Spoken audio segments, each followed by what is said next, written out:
दुनिया के बड़े मामला पर हमारी नज़र रहती है।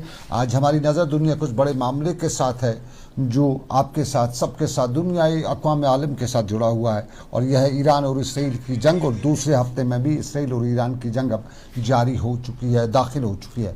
और इस दूसरे हफ्ते में भी एक दूसरे पर मिसाइल और दूसरे मामला जो हैं वो आज भी चलने का सिलसिला शुरू हुआ।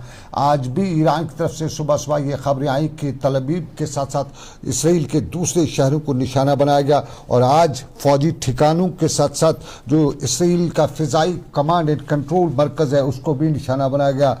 जबकि इसराइल ने भी दावा किया कि उसने मिसाइलों के ताज़ा हमले जो वो ईरान पे किए और ईरान में जो ज़खायर मिसाइलों के उसके पर हमला किया, साथ में इंफ्रास्ट्रक्चर को तबाह भी किया। ताहम इसराइल ने इस दौरान आज अस्पतालों को भी निशाना बनाने की कोशिश की, और इसराइल ईरान के वज़ीर सेहत ने आज बताया कि इसराइल के 3 अस्पतालों को आज ईरान के 3 अस्पतालों को आज इसराइल की जानिब से निशाना बनाया गया। साथ में जबकि खबरें हैं कि 14 के करीब जो तिबी कारकुनान हैं यानी हेल्थ वर्कर हैं वो मारे जा चुके हैं, जिनमें मासूम बच्चे भी शामिल हैं। उधर OIC यानी ऑर्गेनाइजेशन ऑफ इस्लामिक कंट्रीज़ के इजलास तुर्की में जारी है, और तुर्की में आज बाद दोपहर हुए Islamic organization of Islamic countries के इजलास में यह सारी सिचुएशन ज़ेर बहस आई, और इसमें 40 ममालिक से ज़ायद जो हैं शिरकत करें, जिनमें ईरानी वज़ीर ख़ारजा अब्बास इराक़ची भी शामिल हैं।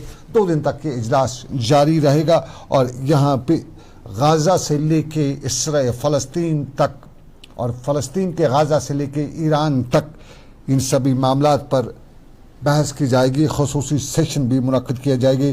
ताहम इस इजलास में शिरकत से पहले जब ईरानी वज़ीर ख़ारजा से मीडिया ने बात की तो उन्होंने इस पर अपना रद्द-ए-अमल ज़ाहिर करते हुए बताया कि जो कुछ भी है अंकल साम की सारी कारस्तानी है, और अगर वो इसमें दोबारा शामिल होता है, वो इसमें कहीं दाखिल होता है, तो ये दुनिया के लिए तशवीशनाक सूरत-ए-हाल पैदा हो सकती है। उधर सलामती कौंसिल के इजलास के बारे में आप जानते होंगे, वो इजलास जो है वो न्यूयॉर्क में मुनक़्क़िद हुआ, और ये इजलास जो है ईरान की दरख्वास्त पर बुलाया गया था। लेकिन इस इजलास में एक बार फिर इसराइल ने आज दोबारा विक्टिम कार्ड खेलने की कोशिश की, और अमेरिका इसराइल ने आज विक्टिम कार्ड दोबारा खेलते हुए बताया गया कि मुझ पे जुल्म हो रहा है।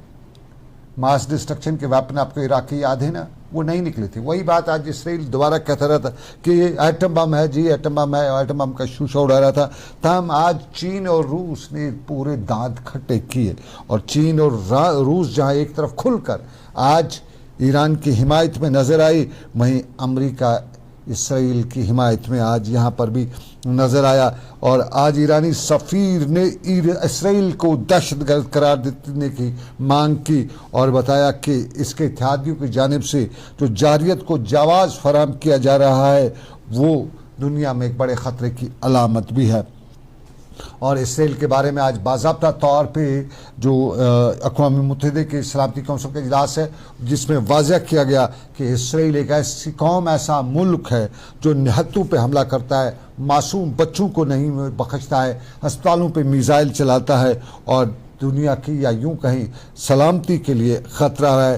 ताहम अमेरिका ने आज भी वही दोहरा मयार अपनाए रखा, और आज ईरान को दहशतगर्दी का ज़रिया करार दिया गया। और आज फ्रांस बरतानिया ने थोड़ा सा आज माहौल को ठंडा रखने की कोशिश करते हुए बताया कि कशीदगी कम करने की ज़रूरत है। लेकिन इसराइल पर आज रूस के सफ़ीर ने खूब लान-तान भी किए, और इस रूस के सफ़ीर ने अमेरिका, बरतानिया और फ्रांस को बताया कि ईरान के बारे में दुनिया को झूठी कहानियां जो पेश करने की आप कोशिश कर रहे हो और दुनिया को बता रहे हो, इससे दुनिया सब कुछ जानती है। और उन्होंने मगरबी ताकतों को इसराइली हमलों में शरीक करार देते हुए आज बताया कि ये इतना ही ख़तरनाक है जितना आप वेपन ऑफ मास डिस्ट्रक्शन की बात करते थे। आज ईरान की हिमायत में चीन भी था, चीन के साथ साथ पाकिस्तान भी था, और अल्जीरिया भी था, और इसराइली हमलों की आज खुलकर मजम्मत की गई। ताहम अंटोनियो गंतोरेस जो अक़वाम मुत्तहिदा के सेक्रेटरी जनरल हैं, उन्होंने आज इस इजलास के दौरान अमन की अपील भी की, और बताया कि अगर अमन नहीं हुआ कि दुनिया एक ऐसी आग की लपेट में आ जाएगी जिससे दुनिया पूरी तरह से तबाह भी हो जाएगी, दुनिया को इस पर काबू पाना मुमकिन नहीं होगा। उधर ईरान के वजीर खारजा अब्बास इराक्ची ने आज जेनेवा में यूरोपीय यूनियन के खारजा पॉलिसी के सरबराह का जो इजलास है उसमें ईरान से मुलाकात की और उन्हें यूरोपीय सफारतकारों के साथ मुलाकात के दौरान बताया कि फ़िलहाल बातचीत की कोई उम्मीद तो नज़र नहीं आ रही है, कोई ठोस पेशरफ्त नहीं हुई है। ताहम उन्होंने बताया कि जब तक न इसराइल अपने हमले बंद करेगा तब तक तहरान के साथ बातचीत के कुछ मकासद तहरान के साथ हल नहीं हो सकते हैं। तो सबसे पहले इसराइल को अपने हमले बंद करने चाहिए। ताहम आज ईरान ने एक बार फिर बताया कि कज़िया जो है, तनाज़ा जो है, ना बॉर्डर, हमारा ईरान के सफ़ीर ने बताया कि ना ही बॉर्डर इसराइल के साथ मिलता है, ना ही कोई तिजारत है, तो कोई झगड़ा नहीं है, झगड़ा फ़लस्तीन का है, तो फ़लस्तीन पे बात करनी चाहिए। लेकिन इस सब के बीच में ठेकेदार अव्वल डोनाल्ड ट्रंप के हवाले से आपको बताते चलें, पाकिस्तान ने कल एक सियासी गेम खेला या वाकई में वो है, उन्होंने दुनियाए ठेकेदार यानी डोनाल्ड ट्रंप को बैनुल-अक़वामी नोबेल प्राइज़ देने की सिफारिश भी की। बाज़ाब्ता तौर पे सरकारी तौर पे ये सिफारिश और पाकिस्तान पर सरकारी जो सरकार पाकिस्तान की है उन्होंने जो एक्स है उस पर एक पोस्ट में इंतशार को कम करने के हवाले से लिखा कि जहां सदर ट्रंप ने इस्लामाबाद और नई दिल्ली दोनों के साथ मजबूत सफारती मसरूफियात के ज़रिए एक शानदार हिकमत अमली का मुजाहरा किया, वहीं अमरीकी सदर ने तेज़ी से बिगड़ती हुई सूरत-ए-हाल को कम किया और जंगबंदी को यकीन बनाया। इसलिए अमन के हकदार हैं डोनाल्ड ट्रंप। और डोनाल्ड ट्रंप ने इस पर बाद में कुछ तंज भी किया और डोनाल्ड ट्रंप ने ट्वीट पर बहुत कुछ लिखते हुए ये भी लिखा कि अमन के लिए तो उसने बहुत कोशिशें की हैं और अमन उसके दिली ख्वाहिश है।